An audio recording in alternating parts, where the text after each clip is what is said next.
We begin in Ottawa, where government officials have been hearing from local leaders, police, and industry stakeholders about the rise in auto thefts across Canada.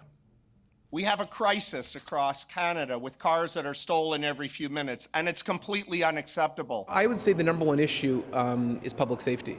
You know, in Brampton, we've had extortion issues, auto theft skyrocketing. I would say that is playing a more significant role right now in terms of the worry that it causes communities, much greater than housing affordability. The Federal Minister of Public Safety, Dominic LeBlanc, joins me now. Minister, welcome back to the show. Thanks, David. Good evening. Minister, we heard a lot of suggestions and ideas on how to deal with car theft today, but they're suggestions and ideas we've heard consistently for a while now. I mean, what new came out of this today?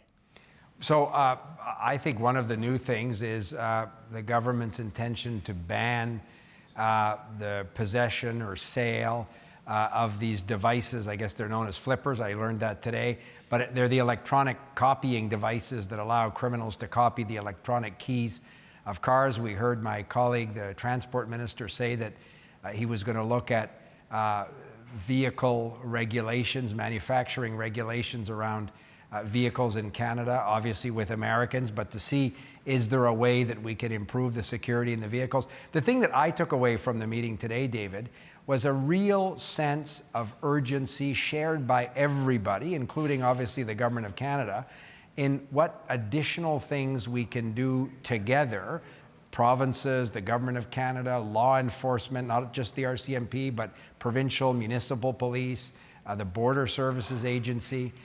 We said we were open to looking at the criminal code, if there's a way that needs to be strengthened. So everybody wants to work quickly but collaboratively, and that's why having mayors of some of the biggest cities in the country participate in the conversation we thought was very good. Okay, I saw Minister Champagne talking about banning the import of these flipper devices, which allow them to copy the wireless signals from keys, for example, to get into a car and start a car. So shutting that down, at least legal requirement for that, is something that could probably be done fairly quickly through regulation. But working with the industry on changing the way they make cars, you know, dealing with criminal code amendments, what's the urgency on those things? What kind of a timeline are we looking at? We left the meeting, everybody, the provincial governments, the police authorities that were there, with a common understanding that over the next number of weeks, not months, but the discussion was sort of this winter, and the spring comes in a few months, we would have a concrete series of common action items that each jurisdiction could work on quickly that will really, we hope, bring significant reduction in what is an increasingly violent circumstance. As you know, I announced increased funding yesterday for the Border Services Agency. I'm going to have something to say in the next few weeks at the most about increasing the RCMP's capacity, for example, with Interpol and local and provincial police to tackle the organized crime and the transnational organized crime elements. So we certainly share the sense of urgency. We have been doing a great deal of work, but we committed collectively to do more together quickly. And that was, I thought, a very good takeaway. Well, one of the criticisms, I guess, of the regulatory framework that's out there now is the Equité Association says Canada's federal motor vehicle safety regulations haven't kept pace with keyless technology and the issue of it being hacked. And I know you mentioned that Minister Rodriguez said they're going to look at that, but what is the timeline for change there? Because I guess any regulatory changes, Minister, would be new cars as opposed to cars that are already out there, which would still be a target. So what's the timeline for action there? As quickly as we can. And I'm not avoiding the question, David. It's a complicated undertaking because, as you know, we have an integrated car manufacturing, automobile manufacturing industry with the United States. And any regulatory changes, as you say, would be prospective. But that's just one element of a whole series of elements that we're prepared to bring to bear on this issue. Buying new scanning equipment for border services agents, increasing their capacity in terms of intelligence gathering and sharing.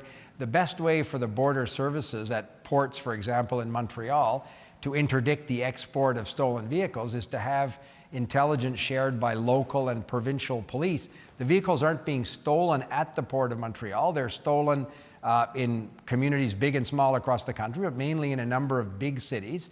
So the Border Services agents are already embedded with provincial and municipal police, but we need to do more with them. And that's exactly what we all committed to do today. Right. It seems like the two inflection points to target are the point of entry into the vehicle and the point of exit from the country. Because, you know, the organized crime are stealing the cars, getting them to Montreal largely, and then getting them overseas for sale. So, but David, one thing that was interesting, the RCMP commissioner told me previously, and he repeated it today, 40% of the vehicles stolen in Canada are resold in Canada. Mm-hmm. So that's an awful lot of cars that are sold, some cases to unknown buyers or buyers that aren't informed, obviously, as to the nature of the vehicle they're buying, fraudulent transactions. But 40% of those cars, stolen cars, are resold in Canada. So the focus on the ports as a source of export is obviously important. But local and provincial police have a lot of responsibility, and that's why I announced $121 million in Toronto with Premier Ford last week, precisely because they also have an important role to play, and we want to support them as well. Right, but on the port, which is federal responsibility, you were asked about this today by my colleague Catherine Tunney about the audit that showed that most investigators in CBSA haven't completed some of their core training over the past number of years, and the skill development of the people who are working there to deal with this is deficient by their own internal assessment. So how quickly, how did that happen, and how quickly can you get that fixed? So, and very good question. How did it happen? A lot of it had to do with some of the pressure the border services felt during COVID, during the pandemic. We all know the impossible work that they were trying to do around arrivals in Canada during a global pandemic. So that took an enormous amount of resources from the CBSA.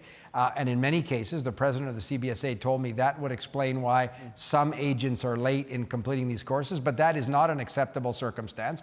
My conversation with the Border Services Agency president was that that obviously will be corrected very quickly, and there are additional courses and additional training that these people, men and women who are doing, in my view, very, very effective work. But they could do more effectively if they also have access to training programs that many of their police partners have in terms of criminal intelligence work. Some of these border services agents, David, are embedded with provincial and local police forces, but we certainly recognize that they need to be equipped with the absolutely best skills possible to do this important work, and that's going to be corrected very, very quickly. So, look, as you said, you quoted the RCMP commissioner saying about 40% of stolen cars are resold inside the country. So 60% are either never found or they leave Canada.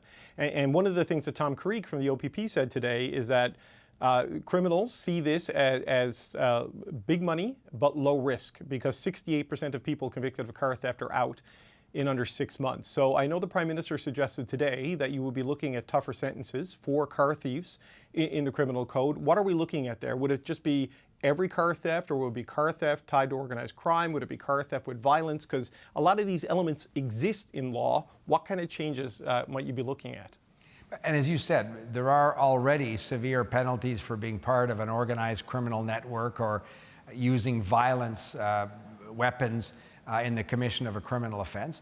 The Prime Minister and Arif Irani made it very clear that we were open to suggestions around strengthening the criminal code, although we believe there are already strong elements, strong articles in the criminal code that allow the police and prosecutors to do this important work. But you noted there is properly a concern that police shared with us today around the nexus between the money that organized criminal networks are using, are gaining from vehicle thefts to engage in gun smuggling, gun trafficking, human trafficking, very violent offenses. So obviously we want to look at a circumstance where somebody who engages in a carjacking or uses a weapon, in some cases increasingly firearms, to steal a vehicle, or is part of an organized criminal network, those should attract some of the most severe penalties in law, and that's certainly work that my colleague Arif Irani is doing.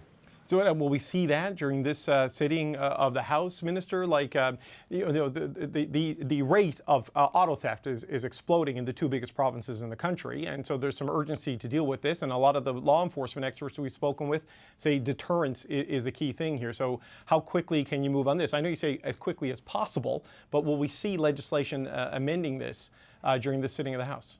So that's something that I know Arif is working on with provincial counterparts. Deterrence is not only the criminal code. Deterrence is police catching the person stealing the car. Deterrence would be disrupting organized criminal networks from being able to export these vehicles from Canadian ports, not just Montreal, but principally Montreal in a lot of these cases. So disrupting the organized criminal activity, arresting and prosecuting the people under very severe criminal law, which already exists, is also a deterrent. So if we can invest in local police, if we can invest in criminal intelligence capacities, scanners in the ports, all of that will bring pressure to bear on these criminal networks that shouldn't see this as a quick and easy source of money, and should know that they're going to get caught and face severe penalties. So we can do all of this at the same time, and the good news, David, is we're very much on the job. But, you know, as a final point, Minister, there was a lot of reference today to manufacturers needing to do more, and that would be forward-looking, obviously, but there is concern from the sector, not just with the cross-border integration challenges because of our entwinement with the U.S. market, but just at a cost to them that gets passed on to consumers. How do you get past that issue if the industry pushes back based on those arguments? And very good question. They weren't pushing back at the meeting earlier today. They want to be part of the solution. They also have clients, customers that are buying these cars. And if they're easier to be stolen than some other manufacturer, it can't be good for your vehicle sales. So they have a business reason to want to do something. We heard from the insurance industry as well. But you're right to note that it's an affordability issue. I mean, if we heard today from the insurance industry that in Ontario, $120 or $130 of the premiums that people pay to renew their vehicle insurance is simply to cover the cost of these stolen vehicles. So it's already a burden on vehicle owners in the country in terms of insurance. So we wouldn't want to do something that will add to that financial burden. But we think that the auto industry, certainly from what we saw today and what my colleague Pablo Rodriguez says from his discussions with them, want to be part of the solution. And the people buying their cars will want to know that they're also collaborating in an effective way, because everybody has to do everything we can together to deal with this alarming circumstance. So you got everyone together, you got everyone on board, and there's an alignment to deal with this. How quickly do you think Canadians will see the rate of auto theft go down in this country? We hope very quickly. We hope over the next number of weeks you'll see very concerted police and border services actions, increased focus on transnational criminal networks. We're already disrupting a number of these criminal networks, but everybody committed today to work faster and harder together. So I think we should see results, I hope, very quickly. And certainly it sends a message, David, to these organized criminal networks that might have seen this as an easy source of funding for much more violent, in some cases, criminal activity, that circumstance is going to come to an end. Minister of Public Safety Dominic LeBlanc, thanks for your time today. Thanks very much, David.